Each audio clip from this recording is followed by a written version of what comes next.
ჩვენ ვიცით, რომ არჩევნების მოახლოებასთან ერთად მსგავს ინციდენტს ელოდებოდნენ. ხელოვნურად შექმნილ ინციდენტს. ასეა, მაშინ მოხდა განმუხურის ამბები თუ გაყო. ამ ვერსიის ტირაჟირება ბიძინა ივანიშვილის ტელეკომპანიამ დილიდან აქტიურად დაიწყო. საქართველოს რუსეთის საზღვრის დაღესტნის მონაკვეთზე მიმდინარე სპეცოპერაციის შესახებ ჯერ მხოლოდ პირველი ოფიციალური ინფორმაცია იყო გავრცელებული, როცა მეცხრე არხმა იმის დამტკიცება დაიწყო, რომ მიმდინარე მოვლენები ხელისუფლებამ საპარლამენტო არჩევნების გადასაფარად დაგეგმა. ვერსია, რომელიც ტელეკომპანიამ სხვადასხვა საინფორმაციო გამოშვებაში გაიმეორა, ქართული ოცნების წევრების განცხადებებს ეყრდნობოდა. პაადა ზაქარეიშვილის შეფასება ერთ-ერთი პირველი იყო, რომელიც საინფორმაციო გამოშვების წამყვანმა პირდაპირ ეთერში წაიკითხა. ექსპერტი პაატა ზაქარეიშვილი გურია ნიუსთან საუბარში აცხადებს, რომ ინფორმაციის სიმწირე მომხდარი ზუსტი შეფასების საშუალებას მას არ აძლევს, თუმცა მიიჩნევს, რომ რაც ხდება ქართული მხარეს მიერ მოვლენების შეგნებულ ესკალაციას გავს, რათა არჩევნების თემა გადაიფაროს, რაც ვიცით, იმაზე დაყრდნობით შემიძლია ვთქვა, რომ უფრო პროვოკაციას აქვს ადგილი ვიდრე რეალობას, აცხადებს ზაქარეიშვილი. ხელისუფლების დაგეგმილ პროვოკაციათ აფასებდნენ შეიარაღებული ჯგუფის გასაუნებელყოფად მიმდინარე ოპერაციას ქართული ოცნების წევრების სხვადასხვა მედია საშუალებებთანაც.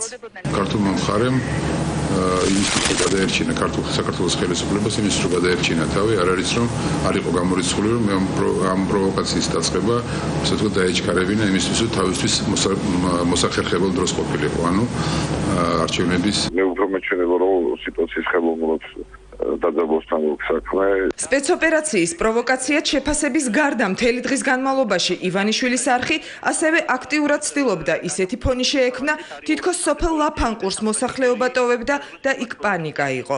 ამ ინფორმაციის მოპოვებას ადგილზე მომუშავე გადამღები ჯგუფები ჯერ სოფლის გამგებლისგან ცდილობდნენ. მოსახლეობაში პანიკა არ არის? აბა ეს ამდენი ხალხი რატოა ცენტრში შეგროვებული? უბრალოდ აქავართ ერთადავით. შემდეგ ადგილობრივებისგან. რა ხდება სოფელში? არაფერი მშვიდობა. ანუ მანქანებმა აი არის სპეცრაზმისა. რა ხდება ბატონო? მანქანები მოვაიეთ გეთხონახება. რა ხდება რა? არაფერი. თუმცა თავად მაინც საპირისპიროს ყვებოდნენ. არის თუ არა პანიკა მოსახლეობაში, ვინმეს თუ ქონდა სოფლის დატოვების მცდელობა? ჩვენი აქ ყოფნის პერიოდში შევნიშნეთ, რომ რამდენიმე ავტომობილმა, რომელიც ეკუთვნოდა ადგილობრივ მოსახლეობას, დატოვეს სოფელი. ამ ავტომობილებში ჩვენ შევნიშნეთ, რომ იმყოფებოდნენ ქალები და ბავშვები. ქართული ოცნების მხარდამჭერები, მეცხრე არხის ჟურნალისტები, მათ შორის გადაცემა ანატომიის ავტორი და ბიძინა ივანიშვილის პრესსამსახურის წარმომადგენლები სოციალურ ქსელებშიც გააქტიურდნენ. საინფორმაციო შეტევა Facebook-ის კომენტარებზეც აისახა. ასეც ვიცოდი, დაიწყეს ჩვენმა მშვიდობის მაძიებლებმა სამხედრო პროვოკაციები.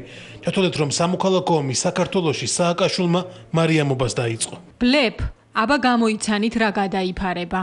ასია ზუსტად განმხური გაიხსენეთ. რევოლუციის შესაჩერებლად ბიჭებს გამარჯვების ომი სჭირდებათ ან იმიტაცია. ისინი მშვენივრად თანამშრომლობენ წინა საარჩევნო პერიოდში, ახლა სწორედ მოსახლეობის ყურადღების სხვა თემაზე გადატანის დროა. ნება იბოძოს და გამობრძანდეს რომელიმე მაღალჩინოსანი და მოგვაწოდოს რეალური ინფორმაცია. წინააღმდეგ შემთხვევაში ვიფიქრებ, რომ ეს პანიკა აწყობთ. პრესსამსახურის განცხადება Facebook-იდან მოგვიანებით ქართული ოცნების ლიდერმა ოფიციალურ კომენტარში გაიმეორა.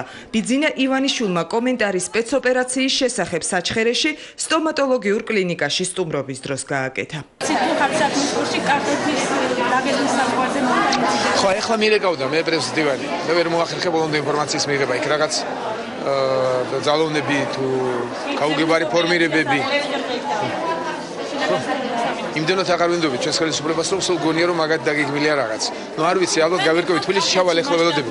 ეს არის ერთადერთი სატელევიზიო კომენტარი, რომელიც ბიძინა ივანიშვილმა რუსეთ-საქართველოს საზღვარზე მიმდინარე დევნის ოპერაციის შესახებ გააკეთა. მომხდარის სხვა ვერსიაზე ქართული ოცნების ლიდერს აღარ უსაუბრია. დღის ბოლოს მან Facebook-ის ოფიციალურ გვერდზე დაღუპულების ოჯახებს მიუსამძიმრა და იმედი გამოთქვა, რომ სპეცოპერაციის დროს დაშავებულ ჯარისკაცთა სიცოცხლეს საფრთხე არ ემუქრება და ისინი მალე სახელმწიფო სამსახურში ჩადგებიან. რუსეთთან ურთიერთობის ახალი სტრატეგია დაამტკიცა შეერთებული შტატების რესპუბლიკურმა პარტიამ ქალაქ ტამპაში